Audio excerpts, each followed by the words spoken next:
Hi everybody. Today I get to talk to you about biconditionals. A biconditional is a statement that includes the conjunction of a conditional and its converse. This biconditional would only be true when the conditional and its converse are both true. We know that because a conjunction is only true when both conjuncts are true. A biconditional symbolically could look like this. We would read that if P then Q and if Q then P, a conditional and its converse, but we short that, cut that to look like this. And you would also read that P if and only if Q. Ought to be a continuous arrow there. That biconditional is read P if and only if Q. But there's a way that we can shortcut that as well. Quickly when we're getting things going, we'll say P I double F Q. P I double F Q means P if and only if Q, which truly means if I have P, then I have Q, and if I have Q, then I have P.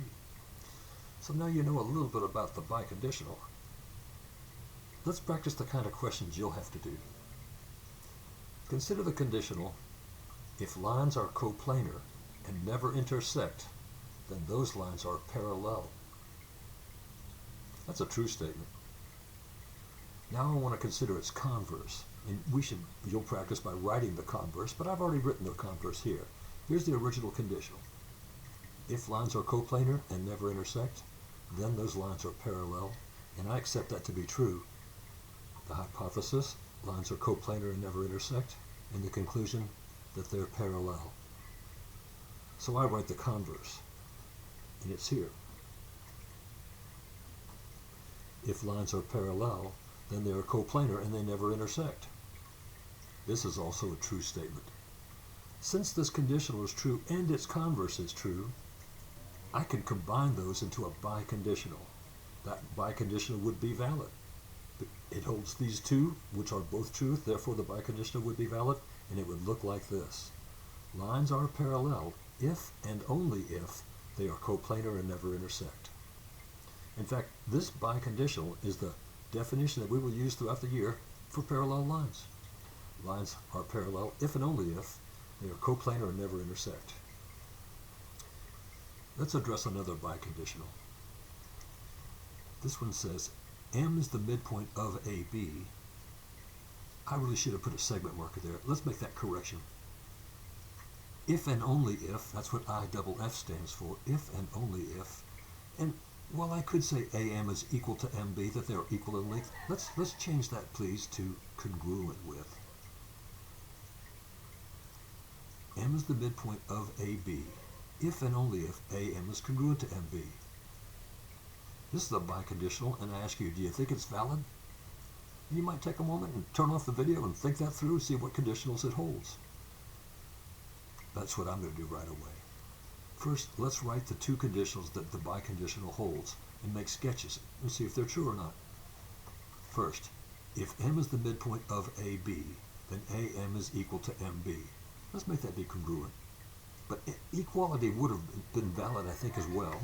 Let me just make a sketch. And I'll make M be the midpoint of AB. If M is the midpoint of AB, can we be certain that AM is in fact congruent, equal in measure with MB? I think we can agree that's a true statement. That is valid and true. While the conditional is true, let's consider its converse. The converse being, if AM, let's say AM is congruent with MB, then M is the midpoint of AB. I'm saying the converse is false. And I have an example why I think so. Here's an example why I think so. I want to show that the converse is false. To make any conditional false, I have to let the hypothesis be true. Let's let this be A, and this be M, and this be B, and show an isosceles triangle, AMB. And in this situation, it is true that AM is congruent to MB. The hypothesis has been met. But I think we can agree that M is not the midpoint of AB. Therefore, I would tell you that the converse is false. So I would not want to combine them to make a biconditional. If I did, It would be a false biconditional containing this converse which I see to be false. Let's look at some other examples, please. Consider the conditional, if an angle is acute, then that angle is not obtuse. Now we understand an angle being acute means it's between 0 and 90 degrees, and an angle being obtuse means it's bigger than 90 but less than 180. So remembering those couple of things, can we accept that to be true? If an angle is acute, then it is not obtuse. I say that's way true right there.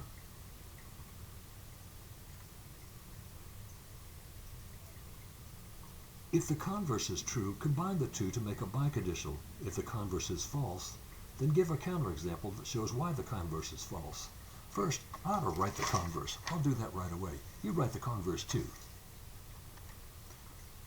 Writing the converse of this conditional with hypothesis, an angle is acute, and conclusion, that angle is not obtuse. I write the converse. If an angle is not obtuse, then that angle is acute. Is that a true statement? You should turn off the video and think that through, but I'm going to tell you that it's false. I can tell you angles that are not obtuse that are also not acute. What if it's a right angle? Let's say, here's an example, a counterexample. Let's say angle A, a right angle. It's not obtuse, but it's also not acute. That's a good counterexample. Let's look at another example here. So I would not want to write a biconditional here because the converse was false. Let's look at another. Consider the conditional. If angles are congruent, then they're equal in measure. Write its converse. If both the conditional and the converse are valid, combine them to make a biconditional. If one is not valid, give a counterexample. I've written the converse. If angles are equal in measure, then they are congruent. I think that's also true. So in this case, the conditional was true, and its converse are true. I should combine them and make a biconditional. So pause that video, write that biconditional before I show you mine. Here's what it should look like. Angles are congruent if and only if they are equal in measure. You don't have to use the IFF, but you could. You could write out if and only if, and that's perfectly fine. But it will mean, IFF will mean if and only if to me. And it is commonly used for mathematicians around the world. So that biconditional could be written that way and it would be valid. And in fact, it's the definition for congruent angles. Angles are congruent if and only if they're equal in measure. We've got one more good example here. Let's check it out. Evaluate the biconditional. An angle is a right angle if and only if its measure is 90 degrees. Now I know this is a biconditional. It says if and only if, so it must be a biconditional. First I better write out the two conditionals that it holds and evaluate them. If they're both true, then I'll tell you that the biconditional is true. I'll take a second and write those out. You should do the same thing. The biconditional, an angle is a right angle if and only if its measure is 90 degrees, holds two conditionals. I've written them here. An angle is a right angle. If an angle is a right angle, then its measure is 90 degrees. And its converse, if an angle has measured 90 degrees, then it's a right angle. Yeah, these are both true. That's a true statement. That's another true statement. So their conjunction, an angle's a right angle, if and only if its measure is 90 degrees, is perfectly valid. I'm going to write some questions like that for you. Sometimes I'll give you a conditional. You'll have to decide if its converse is true or not. If it is true, you'll make a biconditional. Otherwise, I'll give you a biconditional. You'll tear it apart and look at the two conditionals it holds and decide if they're both valid. And that'll be how we can do this assignment. I think it'll be good for both of us.